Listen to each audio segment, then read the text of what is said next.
Hello दोस्तों, आपका स्वागत आपके YouTube चैनल कौशल राणा में।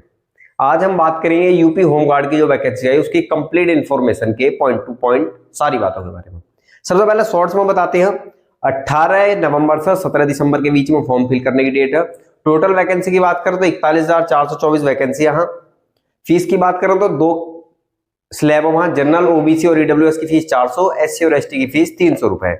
एज की बात करें तो 18 से 30, एज रिलैक्सेशन या आयु में जो छूट हो वो हम आगे बात करेंगे डिटेल में, और क्वालिफिकेशन 10th। ये थी नोटिफिकेशन की शॉर्ट्स में बातें। अब बात करते हैं डिटेल में। नोटिफिकेशन की जो इंपॉर्टेंट बातें हैं वो डिटेल्स में डिस्कस करते हैं। सबसे पहले नोटिफिकेशन में बताएगा जो ड्यूटी भत्ता होमगार्ड का वो 600 रुपए है। तो नोटिफिकेशन की पहली और इंपॉर्टेंट लाइन तो आपने पढ़ी होगी। तो 600 रुपए ड्यूटी भत्ता प्लस महंगाई दर, जो महंगाई भत्ता उसके हिसाब से आपको जो सैलरी है वर्किंग के हिसाब से वो मिलेगी। टोटल वैकेंसी 41,424 है। भर्ती का जो विज्ञापन है वो पूरी यूपी का है, लेकिन जो भर्तियां और अप्लाई कर सकते हैं वो जिलेवार है। तो हम अपने जिले की बात करेंगे, बिजनौर जिले की। तो बिजनौर जिले में टोटल वैकेंसी है 573। जनरल की वैकेंसी की बात करो 231 वैकेंसी है। एससी 120, एसटी 11, ओबीसी 154 और ईडब्ल्यूएस की 57। ये जो हमने आपको बताई ये वैकेंसियां आपकी वर्टिकल रिजर्वेशन के अकॉर्डिंग है। हॉरिजॉन्टल रिजर्वेशन की बात करें तो 2% फ्रीडम फाइटर के जो डिपेंडेंट है, स्वतंत्रता संग्राम सेनानी आश्रित जो परिवार है उनके लिए 2% रिजर्वेशन है, यानी कि 11 वैकेंसी है। भूतपूर्व सैनिक वो 5% कोटा, लगभग 28 वैकेंसी है वो। और महिलाओं के लिए 20%, टोटल का 20% जो रिजर्व हो वो महिलाओं के लिए हो, यानी 573 का 20%, 114 वैकेंसी महिलाओं के लिए हो। अब नोटिफिकेशन के आगे की बात करते हैं। विज्ञापन में बताएगा कि भर्तियां जो पद हैं वो कभी भी घटाए या बढ़ाए जा सकते हैं। सभी विज्ञापनों में ये लाइनें आपने कॉमन सुनी होगी, सभी में आती है ये। उसके बाद शारीरिक मानसिक रूप से जो सक्षम नहीं है या दिव्यांग हो उनके लिए वैकेंसी नहीं है, यानी कि स्वस्थ शारीरिक रूप से जो मजबूत लोग हों उन लोगों के लिए वैकेंसी हम आप मान सकते हैं। वैकेंसी अगर जिलेवार है तो क्या हम एक अपने जिले से जो दूसरे जिले हैं उनमें अप्लाई कर सकते हैं? तो उसका जवाब है नहीं। आप जिस जिले में रहने वाले हैं, जहां का मूल निवास प्रमाण पत्र आपके पास है, आप उसी जिले में अप्लाई कर सकते हैं, चाहे वैकेंसी कम हो या ज्यादा हो। डेट की बात करते हैं तो 18/11 से 17/12 तक, 18 नवंबर से 17 दिसंबर 2025 तक आप फॉर्म अप्लाई कर सकते हैं। फॉर्म अप्लाई करने के लिए आपको उससे पहले OTR वन टाइम रजिस्ट्रेशन करना पड़ेगा, उसके बाद आप फॉर्म के लिए अप्लाई कर पाएंगे। यूपी की लगभग सभी वैकेंसी के लिए, चाहे यूपी SSSC हो, अब तो SSC का भी OTR हो गया, यानी वन टाइम रजिस्ट्रेशन पहले होगा, उसके बाद कोई भी फॉर्म होगा वो फिल करा जाता है। वही प्रक्रिया यहाँ होमगार्ड की भर्ती में आपको देखने को मिलेगी और आपको वो कंप्लीट करनी है। आवेदन शुल्क हमने बताया, जनरल, ओबीसी और ईडब्ल्यूएस के जो कैंडिडेट हैं, चाहे मेल हो या फीमेल, वो 400 रुपए फीस देंगे। SC ST के मेल और फीमेल जो कैंडिडेट होंगे वो 300 रुपए फीस जमा करेंगे। तो ये हो गया आपका फीस का। एजुकेशन क्वालिफिकेशन की बात करते हैं तो एजुकेशन क्वालिफिकेशन 10th क्लास है। होमगार्ड के लिए जो क्राइटेरिया वो 10th क्लास है। आप अगर 10वीं पास हैं और 18 साल से ज्यादा उम्र हो चुकी है और 30 साल से कम है तो आप अप्लाई कर सकते हैं। शारीरिक रूप से स्वस्थ होना कंपलसरी है। एक सवाल कि जो इस बार 10th का एग्जाम दे रहे हैं वो अपीयर हो सकते हैं क्या? जो 10th के एग्जाम अपीयर हो रहे हैं वो भर्ती के लिए अप्लाई कर सकते हैं या नहीं? तो नहीं कर सकते। उन्होंने कह दिया कि आप जब फॉर्म के लिए अप्लाई कर रहे हो तो आपके पास 10th का जो सर्टिफिकेट मार्कशीट है वो होनी चाहिए, यानी कि अपीयरिंग स्टूडेंट्स 10th के इस भर्ती में अप्लाई नहीं कर सकते। बात करते हैं एक स्पेशल मार्क्स की।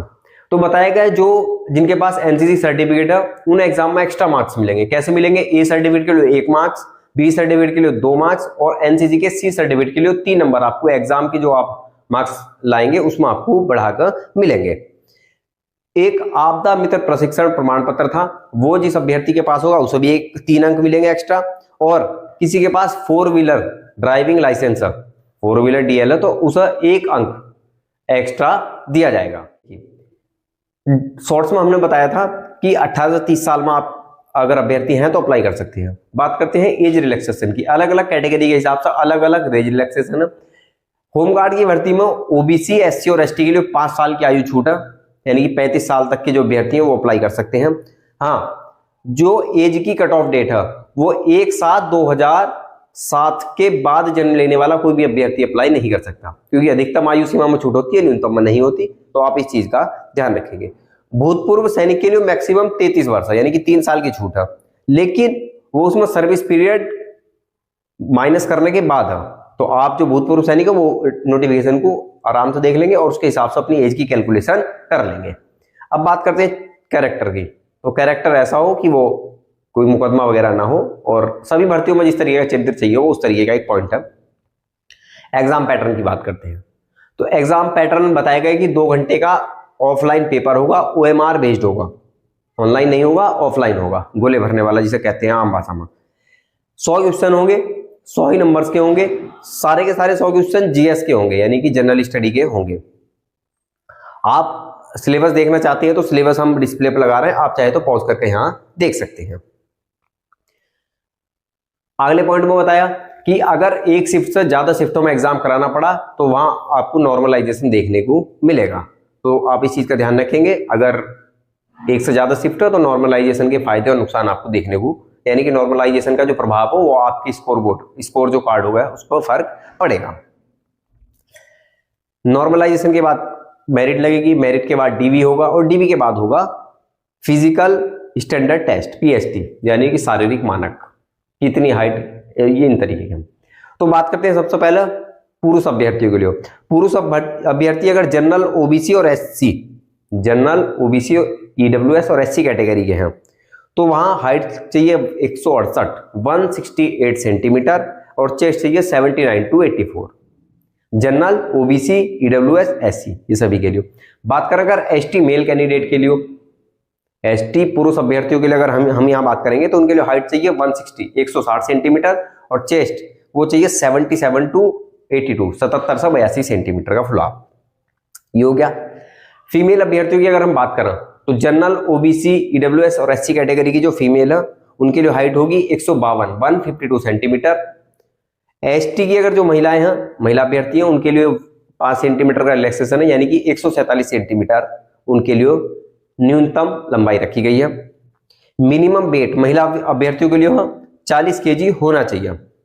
तो ये थी आपकी PST शारीरिक दक्षता परीक्षण। उसके बाद होगी जिसे कहते हैं भाग दौड़, यानी कि शारीरिक दक्षता परीक्षण, फिजिकल एफिशिएंसी टेस्ट, कि आप शारीरिक रूप से कितने सक्षम हैं।